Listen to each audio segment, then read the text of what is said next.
Welcome to the Open to Hope Show. I'm your host, Dr. Gloria Horsley, with my daughter and my partner, Frank Powers, co-hosting the show today.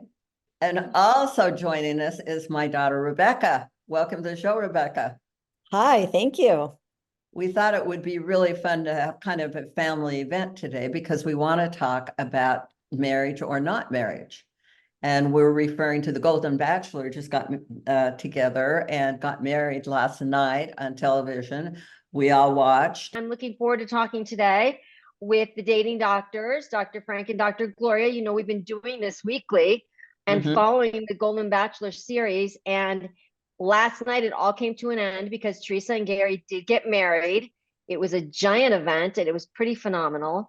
Marriage or non-marriage for people at this particular stage in their life. And some of the issues that certainly come up with that kind of decision. Now, Theresa and Gary decided to get married after knowing each other. How many months has it been?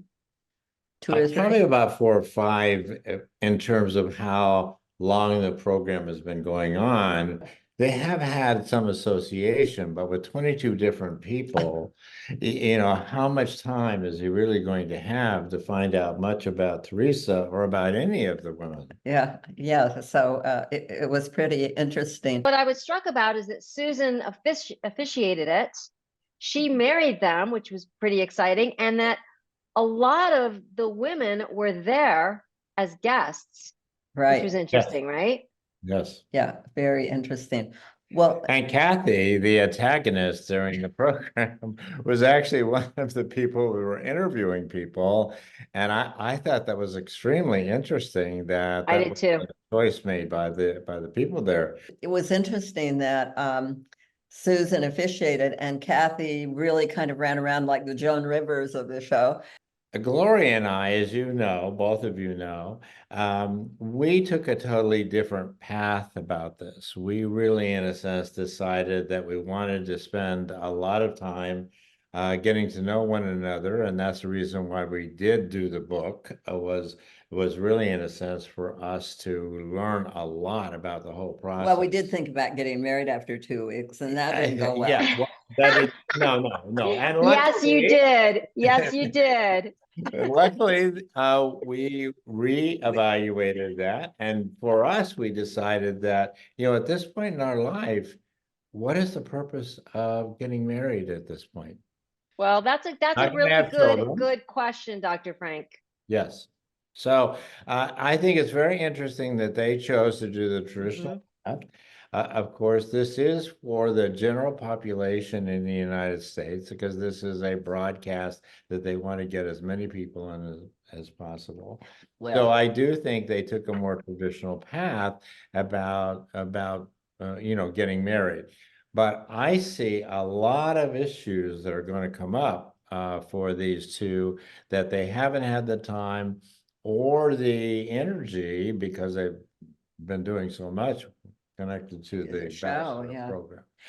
Yeah. You know, some of the things we don't know, though. I mean, what went on in the backstory, we've heard that I was reading recently that Gary didn't want to do a prenup and Theresa did, and the Theresa, or maybe her family, we don't know, has more money than Gary apparently. And so there's an issue. Did they have a prenup? I don't know, but that's one of the things we talk about. A prenup, we think, is very, very important if you do decide to get married. You don't want to have money be the issue. And so you want to take that issue right off the table as soon as possible. And when there's an inequity or one person has more than the other, one of the best things you can do to take money off the table and make it a non-issue is really, in a sense, do a prenup or have some way of saying that, okay, money is not the reason why these two people are getting together. Some people think prenups are not romantic. Romantic. No, they aren't particularly romantic, but I'll tell you, I think it keeps the relationship together because you know that you're doing it for the right reasons. There's another issue also about where you live. They're going to move to South Carolina and move to South Carolina by her son. Yes. Right. Now, my thought is, you know, how do the other families feel about that they're selling and moving and? Well, they're all acting very positive and they're very There. It's to the pretty darn relationship. quick. But I do think there are going to be issues that are going to come up. And one of those issues is we don't see grandmother anymore. We don't see grandfather anymore. Well, the other issue is that this age, I see as more, they did a traditional wedding where they said, we'll take care of you no matter what, you know, and all that. And it feels to me like as seniors, we've already had a very full life. We have a full story. You have your story, your family, I have my story, my family. We're bringing them together, but I think more parallel. I mean, for instance, the girls and I are going to Las Vegas. You know, at the end of the month, and you're doing some things with some guys at a car show. We're going to the mean, Barrett Jackson. Yeah, and they're behaving as though we just got married, we're gonna do everything together from now on, you know, and it's a lot. I don't know. How would you girls feel if, you know, I moved away and, you know, we could never get together? Well, I guess it's hard because I think that when Dad died, we all of a sudden spent more time with you. I mean, we had spent time with you prior to that, but then all of a sudden there was more time. And, you know, then when you bring in a new partner, you have to split your time, which is understandable. But now, like you all said, Theresa is moving out of state. And who knows if there was some conflict around it, right? Because, you know, as kids, you kind of want to I make sure can't that imagine there won't be. Yes. yeah. I live across the street from Rebecca and I'm spending Mhm. more time in Arizona and also I'll be moving to some senior setting. What's your thought about that, Rebecca? People moving and living? Well, I think having a open conversation is always important. And I know for me, most important for me is for my mom and Frank to be happy together. And whatever that looks like for them. And if it means, you know, being in Arizona part-time and living at this other senior facility, that's what's most important. And I know that we are able to still stay in contact and see each other. I think that initially, sometimes I feel like, oh, I mean, I think people in general feel like, oh, I want my mom to see my mom more, etc. And I don't want her to be maybe having her time with somebody else. But that being said, I have a lot of friends who have widowed moms who really do not have a life after they've had a death, a loss. And it has put a lot of stress on the kids. It has put a lot of stress on the women, the widows. And they felt like, well, maybe we're too old to move forward and to date and to have another life. And you all are an example of the fact that they're not too old to do that. And one of the things I liked about last night, which kept coming up over and over and over, was the message that you know, Theresa and Gary gave people hope again, hope that it was never too late. And you know, the song at the end was "Don't Stop Believing," Right. that Yeah. they were singing together, right? So, I Right. mean, I think it gave everybody this idea that, hey, who says that you're ever too old to fall in love again and be with somebody else? Who made that rule? That's not, you know, that's not a rule. So you can constantly reinvent yourself and find love again. I think you're absolutely right, Heidi. There are two major changes that your mom and I have talked about that have made things quite different. And that is that we've been given 30 years more of life since 1900. In other words, the average lifespan was 46 years of age, and now it's 76 years of age. So that's a big dynamic. And also, the post-war baby boom, which is a large number of people, are now getting to be that age. So we have a lot of people who are older, who are healthier. And, you know, if someone, either through divorce or through death, loses their partner in their 50s or 60s, my gosh, they've got another 25 to 30 years Yeah. of life and healthy life. So why in the world would you want to retreat from life and go into a cocoon when you have the possibility of 30 years of healthy existence and the possibility of having a relationship that is really open and available to you? This is the first time in human civilization that this issue has come up in this way. And I do think it's going to make a major impact in terms of what people are going to do, because 30 years is a long time. And to stay alone and be alone and just give up on life in some ways in terms of having a relationship, doesn't make sense anymore. Especially with Harvard just did a senior study, a follow-up, and the loneliness of older people is just huge in the United States, and it impacts their health. And I want to talk a little bit about health right now, because one of the things that Gary said, and I think he said it a couple of times and I heard him say it before, was that Theresa's gonna help him cure his anxiety. Good luck. Well, she's gonna put her hand on his shoulder. That keeps him nice and calm, apparently. Because he knows she's such a calming influence. But I wanted to segue into health, because I think that if you are in a senior relationship, that's one of the things that you should talk about a bit, is how will you handle health issues? I don't think, a lot of women don't want to be a nurse or a purse. And we've talked about the purse a little bit financially, do prenups and, negotiate other things. But the health issue, Frank was going to have knee surgery.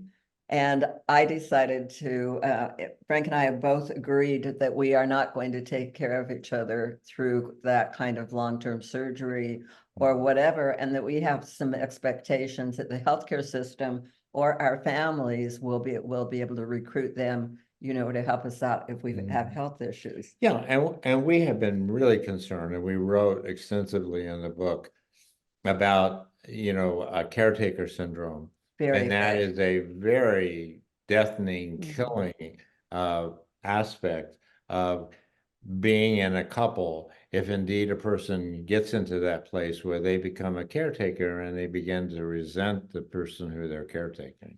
Or their health begins to deteriorate, right, Frank? It's a serious issue, and it's one that I think most people who are starting a new relationship in their 60s or 70s is going to have to take into consideration, and you're going to have to learn how to deal with that in a way that's going to be supportive to the relationship and supportive to the individuals in the relationship.